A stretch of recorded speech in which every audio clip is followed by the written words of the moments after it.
Want the same expert advice you get from the pros in the store while shopping online at DiscountTire.com? Meet Treadwell, your personal online tire guide that matches you with the perfect tire for your vehicle. Get your best match in 1 minute or less with Treadwell by Discount Tire. I'm your host, Annie Bowles, and this is News du Jour.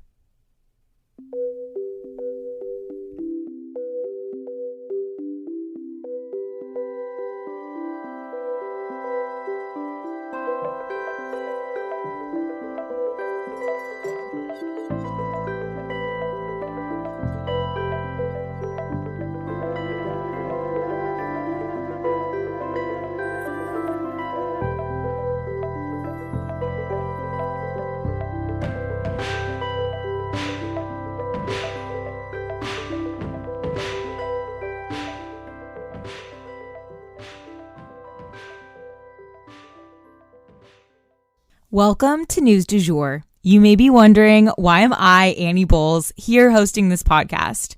I usually start by telling people I'm a political baby.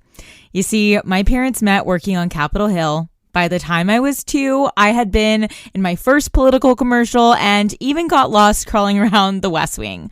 Don't worry, Al Gore found me.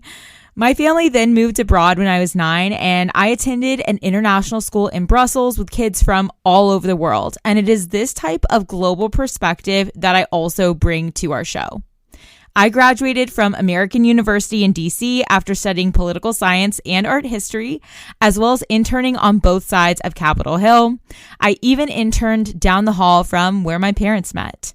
I'm now pursuing a professional certificate in journalism at NYU in conjunction with Rolling Stone magazine.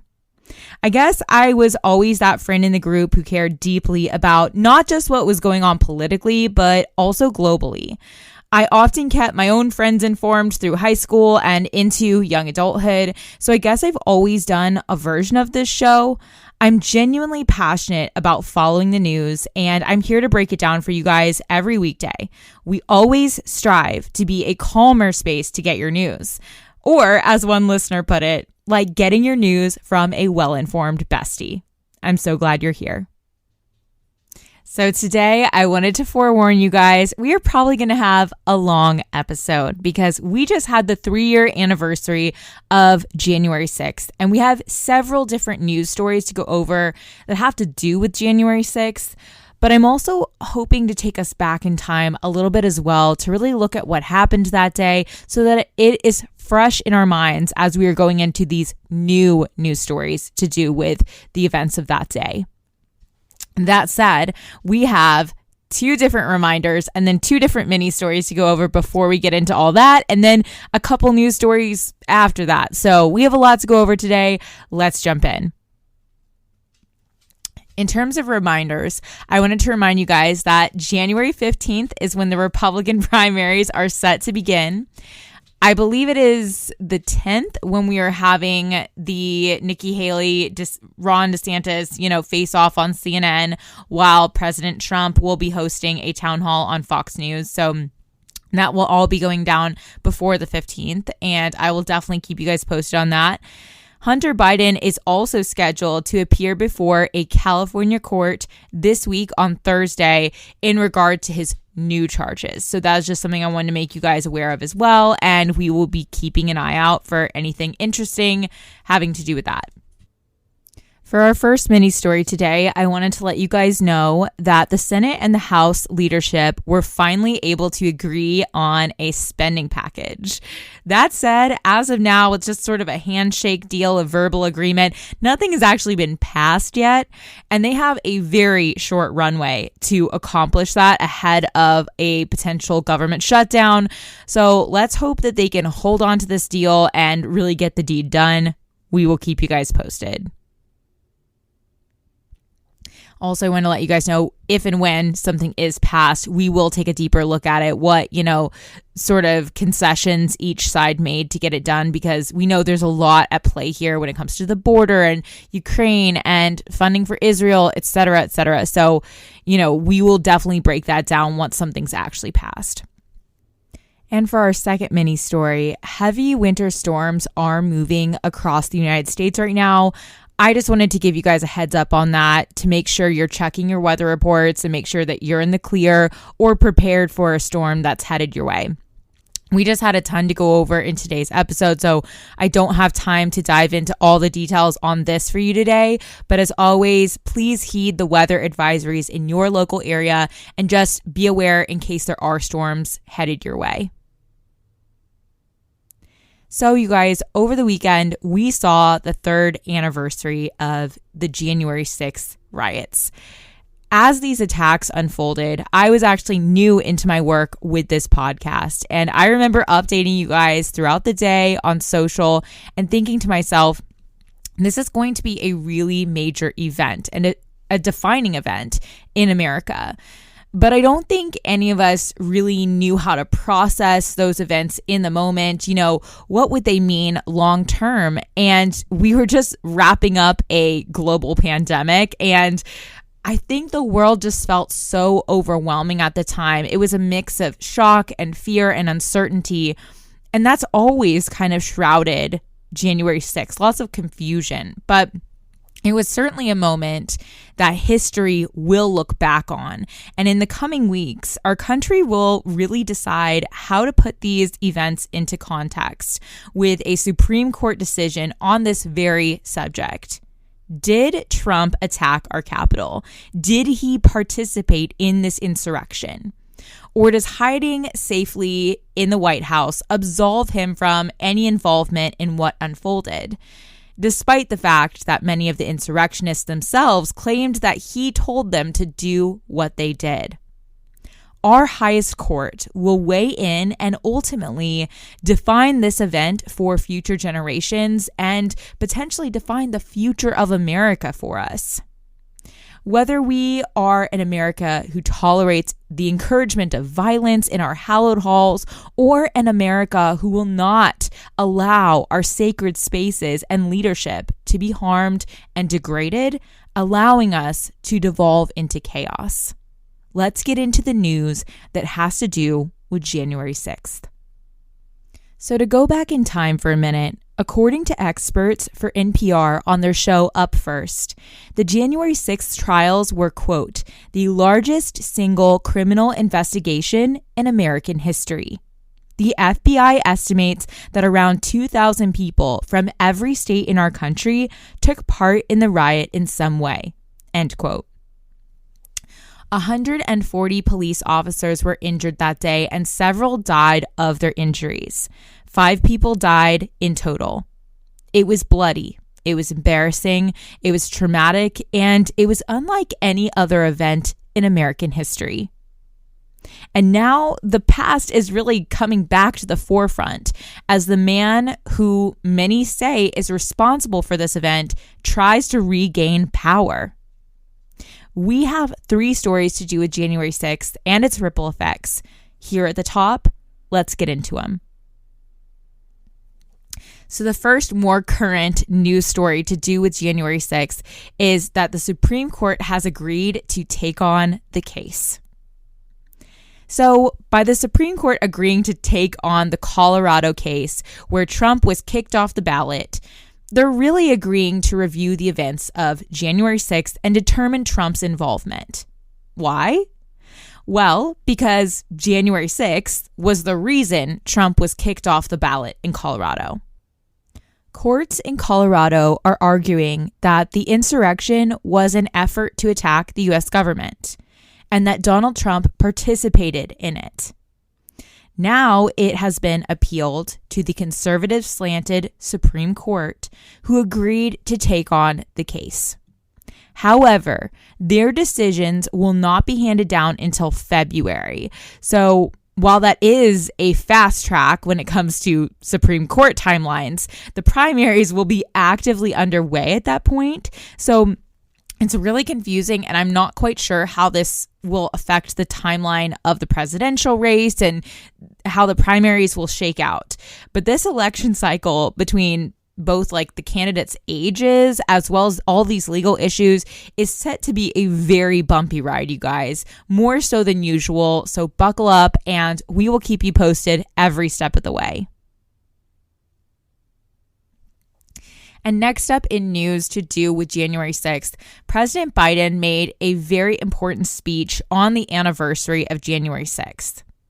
It was an effort to really remind Americans of what happened on that day, how crazy it really was, and how it could be a slippery slope. Basically, if President Trump had had his way, what would have happened?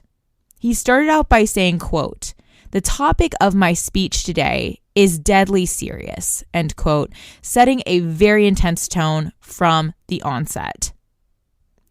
Biden said that January 6th was the day that we, quote, "almost lost America, almost lost it all," end quote. And to be honest, it could be that dramatic. Let's think about it for a second. If Trump had gotten his way, if Mike Pence had done what Trump had asked and refuted the will of the American people, something that has never happened and is definitely not legal, where would we be today?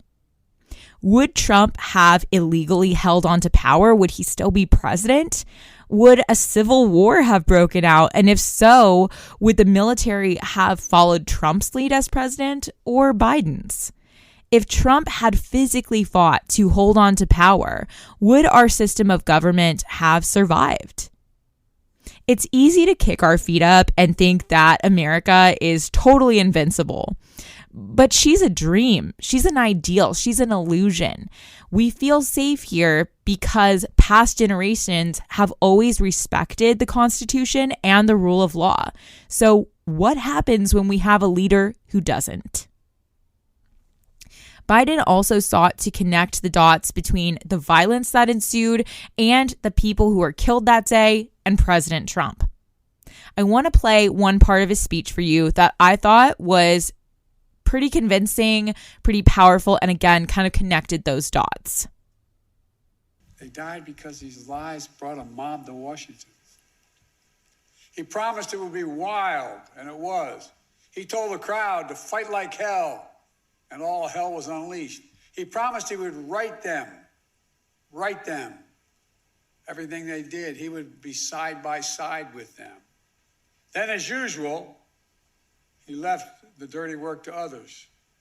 He retreated to the White House. As America was attacked from within, Donald Trump watched on TV in the private small dining room off the Oval Office. The entire nation watched in horror. The whole world watched in disbelief. And Trump did nothing.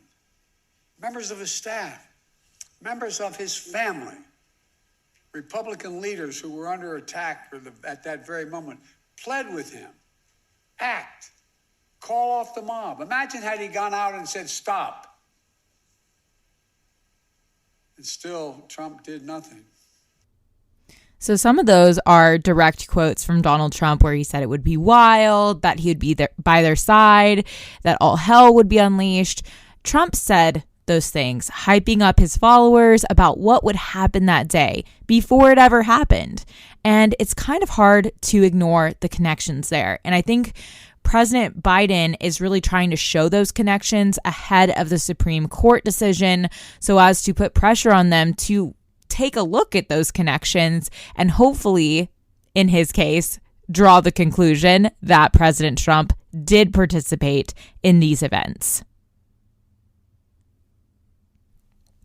And then for our final story to do with January 6th for today, new information has come to light. So a new witness has testified with Jack Smith's counsel, someone who was very close to Trump, Dan Scavino.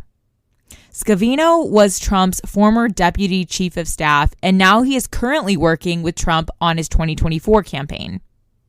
He has previously avoided testifying before the House committee looking into January 6th, but was finally forced by subpoena to testify in front of Jack Smith.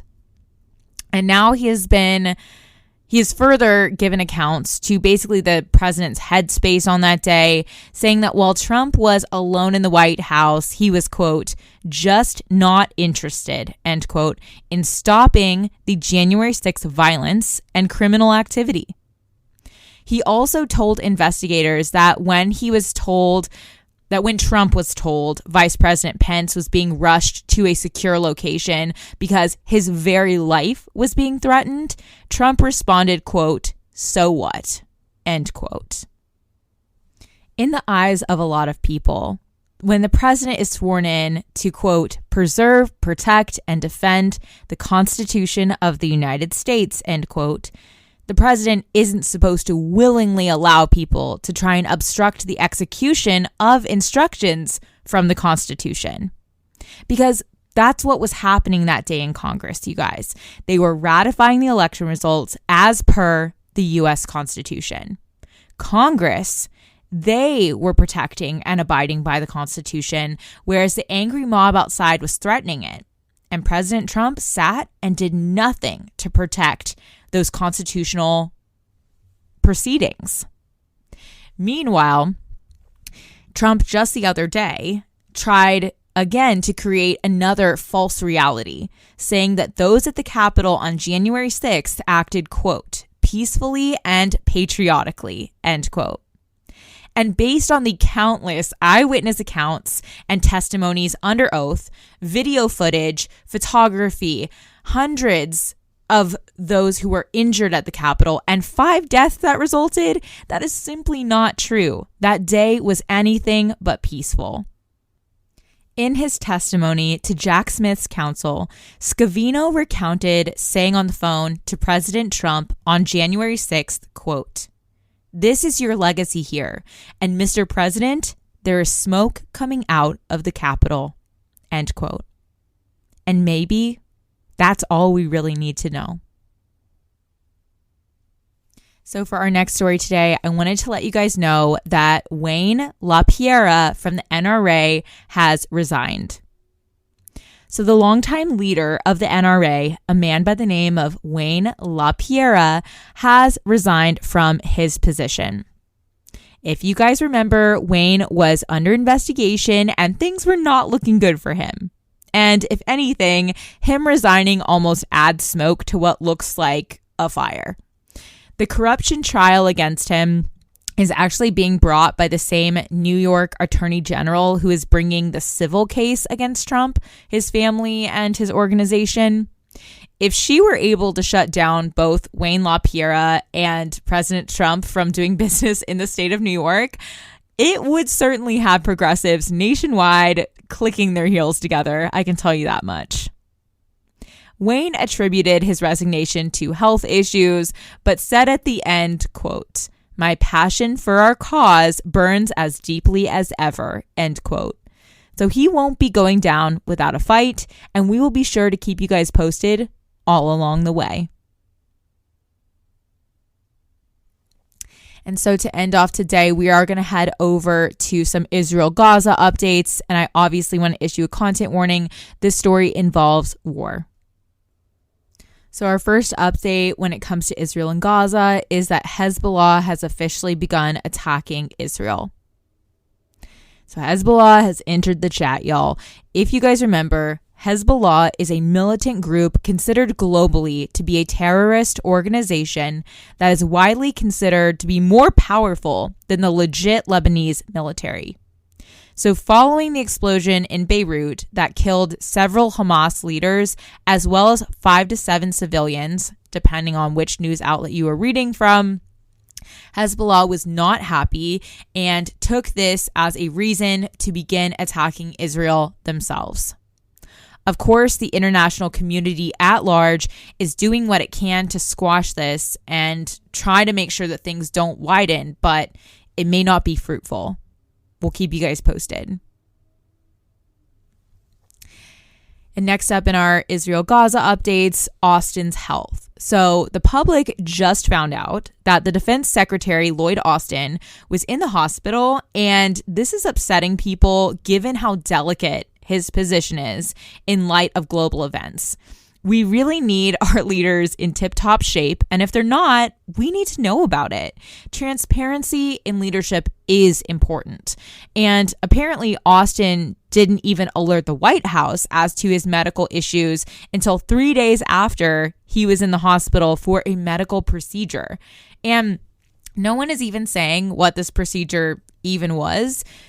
being that Austin is the key link between the president and the U.S. military, it's kind of vital that they're in contact and that they know about each other's conditions. So these are incredibly uncertain times and things can really turn on a dime. Hopefully we will get more info soon, and hopefully he is okay and back on the job soon as well.